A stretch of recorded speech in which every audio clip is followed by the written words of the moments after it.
Dan yang ketiga, kami memiliki kartu truf juga. Apa itu kartu trufnya? Adalah bahwa pada saat mereka menjadi alumni itu kita punya buku, namanya buku 25 tahun Fakultas Kehutanan Universitas Gadjah Mada yang terbit tahun 1988. Tapi whatever, mau dimulai dari mana, mau dimulai dari belakang, dari tengah, kami sudah siap karena yang kami miliki pertama itu ijazah asli.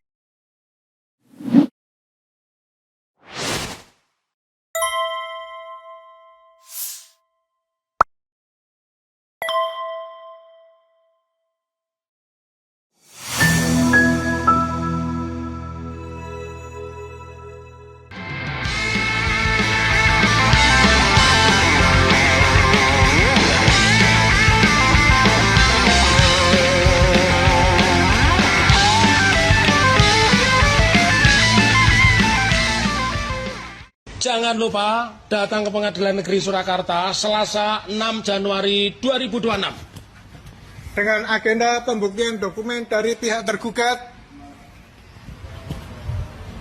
Kita saksikan kehadiran Jokowi beserta ijazahnya di Pengadilan Negeri Surakarta. Mari bersama kita jadikan tempat ini menjadi catatan sejarah untuk NKRI. Panitia Pengadilan Negeri Surakarta 6 Januari 2026 Merdeka. Apa yang disampaikan oleh Bang Refli Harun, saya mau tanggapi sebagai berikut ya. Memang persidangan hari ini pengadilan itu penuh, bahkan sebelum dimulai pada pukul 10 itu koridor atau gang yang ada di Pengadilan Negeri Surakarta menuju ruang sidang itu tidak bisa dilewati karena saking sesak dan penuhnya orang-orang yang antusias ingin mengikuti jalannya persidangan gugatan citizen lawsuit ya, yang mensoalkan sikap negara yang mendiamkan saja terkait dengan ijazah Dr. Andes Insinyur Haji Joko Widodo. Nah, kalau dibilang anti klimak belum ya, karena tadi belum ada pembuktian. Nah, jadi begini. Ketika dari tim kami itu menyajikan 15 bukti, kemudian dilihat oleh hakim, diperiksa begitu tepatnya, hakim tidak bisa menerima ketika KTP penggugat 1 dan penggugat 2 dijadikan satu bukti, dan ketika ijazah penggugat 1 dan penggugat 2 dijadikan satu bukti, begitu juga transkrip nilai itu tidak bisa, maka otomatis bukti P1 itu akan berkembang menjadi P11, P12 ya. Kemudian yang P2 juga akan bertambah, P21, P22 dan seterusnya, dan ini berpengaruh. Tetapi so far so good. Sebab di bukti-bukti yang lain itu dinyatakan diterima begitu. Tata urutannya saja pasti kita rubah, dan tadi sudah kita rubah. Jadi tata urutannya itu akan kita rubah. Namun yang menarik, substansi dari persidangan pada hari ini, selain tadi disebutkan oleh Bang Refli Harun, dihadiri Pak Amin Rais, dihadiri Rismon Sianipar, dihadiri juga beberapa televisi nasional, dan juga dihadiri oleh teman-teman yang datang dari Banten, dari Bandung, dari Bojonegoro, dari Jember ya, dari Semarang otomatis, dan dari Surakarta tentu saja. Itu sangat mengembirakan kami ya, bahwa artinya sebuah pengadilan di kota yang kalau siang penduduknya 2 juta, kalau malam penduduknya 600.000 ini, orang begitu antusias ya. Nah, memang di situ benar yang dibilang oleh RH ya, ada perdebatan ya. Perdebatan itu khususnya tentang keinginan dari penggugat, keinginan dari kami itu untuk melakukan cross examination. Apa maksudnya? Bahwa kita ingin melakukan pembuktian bersilang. Maksudnya ketika kami menyajikan bukti ini, ijazah ya, ini transkrip nilai, itu boleh dicek oleh pihak lawan. Begitu pula sebaliknya, pihak lawan ketika menyajikan bukti, tim dari kami ini harus diperbolehkan menilai pula. Namun yang jadi soal yang disampaikan oleh Ketua Majelis Hakim yang juga Ketua Pengadilan Negeri Surakarta itu, bahwa hari ini yang seyogianya demi efisiensi sesuai Undang-Undang Nomor 48 Tahun 2009 Ya di butir 10 itu kan peradilan itu cepat, sederhana dan murah. Nampaknya hakim masih terpaku pada membenarkan hal-hal yang biasa. Padahal teori saya ini sudah berubah. Teorinya sekarang jangan membenarkan hal-hal yang biasa, membiasakan hal-hal yang benar. Di hukum acaranya, baik itu memakai HR atau RBG, itu pembuktian tertulis dengan saksi itu boleh, tapi hakim sepertinya tidak memperbolehkan itu. Problemnya di situ. Karenanya kami masih diberi waktu 1 kali, tanggal 30 pembuktian tertulis, lantas dilanjutkan 1 minggu kemudian. Kalau ini disepakati 1 minggunya tanggal 6 adalah pembuktian saksi. Tapi whatever, mau dimulai dari mana, mau dimulai dari belakang, dari tengah, kami sudah siap. Karena yang kami miliki pertama itu ijazah asli, yang kemudian kedua kami memiliki pembanding dengan alumni tahun 85 yang tinggal di beberapa tempat di Indonesia dan kami sudah mendapatkan 5. Dan yang ketiga kami memiliki kartu truf juga. Apa itu kartu trufnya? Adalah bahwa pada saat mereka menjadi alumni itu kita punya buku, namanya buku 25 tahun Fakultas Kehutanan Universitas Gadjah Mada yang terbit tahun 1988. Dan karena itu terbit tahun 1988, tentu gambar fotonya ya foto saat itu. Dan anehnya foto di situ itu memang bernama Insinyur Joko Widodo, tetapi Insinyur Joko Widodo ini orang Yogyo, bukan orang Solo. Begitu Bang Refli. Iya, sebenarnya gini, buat Fadli ya, datang ke Solo ini ekspektasinya apa sebenarnya? Karena kita tahu bahwa ini adalah citizen lawsuit, ya, jadi gugatan warga negara. Tetapi memang erat kaitannya dengan pembuktian ijazah asli dan tidak asli atau palsu Jokowi yang kebetulan sekarang mendudukkan klien kita RRT, Roy Rismond dan Dr. Tifa sebagai tersangka. Kira-kira apa ekspektasi, harapan dan apanya lah catatan dari Adinda Fadli? Silakan. Ya, makasih Bang Refli, Pak Taufik ya. Yep. Jangan segan-segan dibesarkan. Ya. Pertama, kita sebagai kuasa hukum RRT menaruh harapan besar terhadap persidangan citizen lawsuits yang sedang berlangsung di PN Surakarta ini. Tentu saja harapannya ada solusi, ya, penyelesaian terhadap pro kontra ataupun persoalan ijazah yang asli atau palsu ini bisa dibuktikan di persidangan. Itu yang pertama. Yang kedua, tentu juga di samping kita praktisi hukum, kita juga tertarik dengan gugatan citizen lawsuit ini kan jarang ya Pak Topik ya. Ya. Sangat-sangat jarang ini terjadi. Ya. Dan sampai pemeriksaan bukti lebih-lebih. betul. Nah, terutama juga di tahun-tahun ini mungkin bisa dihitung jari lah orang melakukan Gugatan CLS ini, citizen lawsuit. Nah, kita pengen melihat langsung sehingga kami juga nanti diperdalam dengan Pak Taufik, juga kepada masyarakat umum ya, yang awam bisa dikasih gambaran sedikit juga itu Pak. Apa sih gugatan citizen lawsuit ini sebenarnya? Siapa sih yang menjadi penggugat dan siapa yang menjadi tergugat dalam perkara ini? Kemudian apa kaitannya dengan ijazah Pak Jokowi itu? Gitu Pak. Ya. Ya, jadi biar penonton tidak bingung, jadi kita sudah memerankan dirinya sebagai saling bertanya, saling menjawab, saling sapa. Saling sapa. Nah, tetapi karena Pak Taufik tuan rumah yang mengetahui detail persoalannya, kita silakan Pak Taufik. Ya. Ini satu pertanyaan menarik dan menjadi kewajiban saya untuk menerangkan Sobat RH dan juga mahasiswa peserta kuliah terbuka Fakultas Hukum Universitas Akal Waras, apa itu citizen lawsuit? Kalau kita berbicara citizen berarti itu penduduk ya. Kemudian lawsuit itu kita bisa menyebutnya gugatan, komplain atau apa. Tetapi ada satu karakteristik tersendiri. Kalau di dalam proses perbuatan melawan hukum, gugatan wan prestasi atau gugatan ingkar janji atau gugatan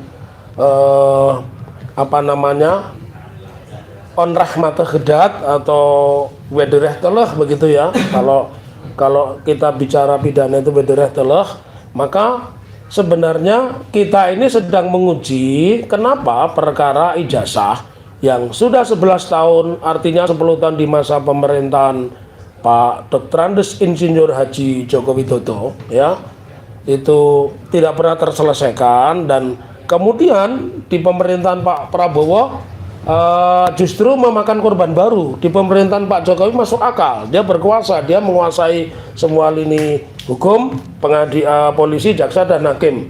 Nah, kemudian di masa yang sekarang ini ada 8 orang menjadi tersangka, ya, yang 5 di klaster pertama, yang 3 di klaster kedua. Dan sejauh ini kalau mendasarkan pendapat dari para pakar hukum tata negara seperti Profesor Jimli Asidiki, kemudian Profesor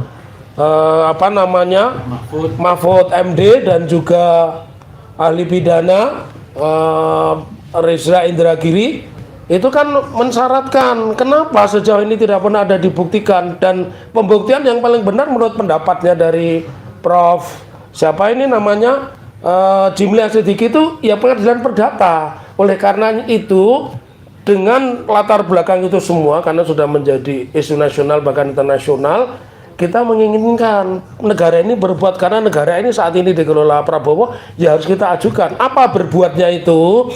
Tentu sebagai negara dia seorang general manager, ya, dia menguasai apa saja, menguasai polisi, menguasai jaksa, menguasai kementerian, termasuk Kementerian Pendidikan Tinggi dan Kementerian Pendidikan dan Kebudayaan, mestinya itu menyelesaikan. Oleh karenanya kami melalui gugatan citizen lawsuit mempersepsikan yang namanya UGM itu sebagai institusi pemerintah, rektor itu pejabat pemerintah, wakil rektor adalah pejabat pemerintah, ya, dan perguruan tinggi, Universitas Gadjah Mada serta polisi sebagai institusi harus bertanggung jawab. Kebetulan makanya tadi pertanyaan Bang Refli, ya, kan nyambung. Ini kan sidangnya Dr. Tifa di Jakarta, tetapi kenapa pemeriksaan di Jakarta, tapi kenapa datangnya di Pengadilan Surakarta?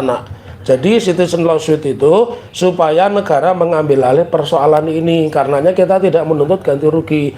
Dan mungkin juga citizen lawsuit ini sudah mengilhami ada gugatan kaitannya dengan banjir bandang di Aceh, Sumatera Utara, Padang, dan Bengkulu, itu sudah ada gigit seperti itu. Jadi melalui tayang ini saya menginginkan ketika negara mendiamkan diri atas satu problema, maka negara memiliki kewajiban, dan mekanisme pembuktian yang bisa dilakukan itu melalui gugatan citizen lawsuit. Itulah perbedaannya gugatan PMH, gugatan manifestasi, dan gugatan citizen lawsuit. Citizen lawsuit ini tidak mensyaratkan kita menuntut ganti rugi. Kalau PMH dan sebagainya kita menuntut ganti rugi. Tapi terhadap perkara ini kita ingin negara itu berbuat. Jangan negara ini seperti Menara Gading, ya, nggak ngapa-ngapain, cuman nongkrong saja begitu. Begitu Bang Refli. Ya, begini. Tentu pemirsa pengen tahu siapa yang digugat, Yes. siapa penggugat, dan apa petitumnya atau permintaannya. Nah, Terkait ijazah Jokowi. Oke, ini saya jawab. jelas tuh. Ya, biar dia, jadi inilah kelebihannya kalau saya podcast sama RH itu banyak yang berkomentar, banyak yang mengikuti, bertanya, ya karena memang kebetulan matching, kami berdua ini matching, ya. Ini saya kasih tahu dulu, ini saya bocorin ya. Keduanya ini dulu mantan wartawan. Jadi beliau wartawan, saya juga wartawan. Kalau dulu berarti wartawan, bukan mantan wartawan. Ya dulu wartawan, iya dulu wartawan, sekarang mantan. Ya, dulu wartawan, beliau wartawan, saya wartawan juga, ya. Nah, saya ingin terangkan siapa penggugatnya supaya berbeda dengan yang lain. Dan tadi mengatakan negara dalam hal ini, Rektor UGM, Wakil Rektor UGM sebagai institusi, dan kepolisian sebagai institusi negara, supaya bersikap dan berbuat, supaya jangan memakan korban begitu banyak, ya. Apa yang kita lakukan? Maka kita mendasarkan pemberi kuasanya atau prinsipalnya adalah 2 alumni UGM. Siapa? Yang satu bernama Top Taufan Hakim, dia alumni 2002 Fakultas Ekonomi Manajemen, ya. Kemudian yang kedua Bangun Sutoto, ya. Bangun Sutoto ini alumni 2017, ya. Ya dia apa namanya, dia dari Fakultas Ilmu Politik ya, dari Fakultas Ilmu Politik ya. Jadi dari keduanya ini, satu, kalau nanti dipertanyakan loh, you siapa? Kan punya legal standing, itu pertama. Yang kedua, dia warga negara Indonesia, dan yang ketiga dia membayar pajak karena itu dia memiliki alasan supaya isu ini tidak liar dan tidak memakan korban, negara harus bertanggung jawab. Lalu siapa yang digugat? Yang digugat tentu saja Rektor Universitas Gadjah Mada. Kenapa rektor? Rektor selalu dengan narasi, kata-kata ini saya ulang lagi, dengan narasi, tidak pernah dengan bukti, mengatakan awalnya meyakini. Kalau meyakini itu kan berarti dia tidak pernah melihat langsung, meyakini bahwa ijazahnya Jokowi asli dan tidak pernah diperlihatkan hingga hari ini ya. Dia selalu mengatakan, bahkan yang terakhir mengatakan kita mengakui jasa Jokowi asli. Kita kan tidak bicara akui atau tidak akui, tapi kita bicara apakah jasa itu benar asli atau tidak asli. Lalu Wakil Rektor 2 itu selalu menyebutkan proses pendidikannya seperti ini. Dia ikut KKN di Desa Wonosegoro, dia ikut menyusun skripsi, pembimbingnya ini dan sebagainya, walaupun itu sudah ditolak oleh mereka yang disebut pembimbing, dalam hal ini Pak Kasmujo. Nah, itu alasannya. Yang ketiga, kenapa kita memasukkan kepolisian?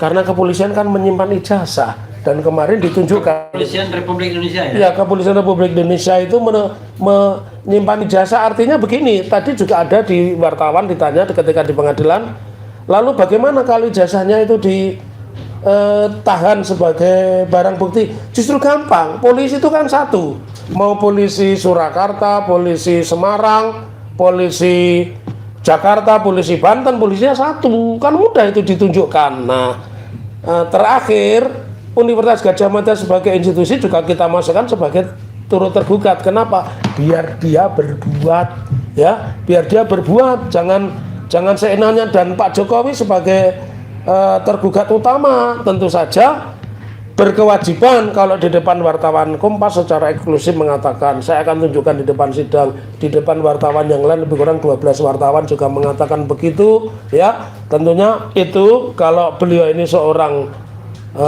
presiden yang bertanggung jawab, seorang pejabat negara bertanggung jawab, dia akan gentleman datang ke pengadilan dan membawa ijazah, selesai. Kalau tidak, ya seperti yang banyak dikatakan, berarti kalau dia memiliki asli berarti dia ingin menghukum warga negaranya. Kalau dia tidak memiliki jasa asli mengaku-ngaku, ya mestinya Pak Jokowi yang harus diproses, bukan seperti yang terjadi Ibu Wakil Gubernur ya. Ibu Wakil Gubernur di mana itu, Bengkulu ya? Bukan, Babel di Bangka Belitung. Di Bangka Belitung itu sudah ditetapkan tersangka dan pasalnya berlapis-lapis. Kenapa ada disparitas pidana?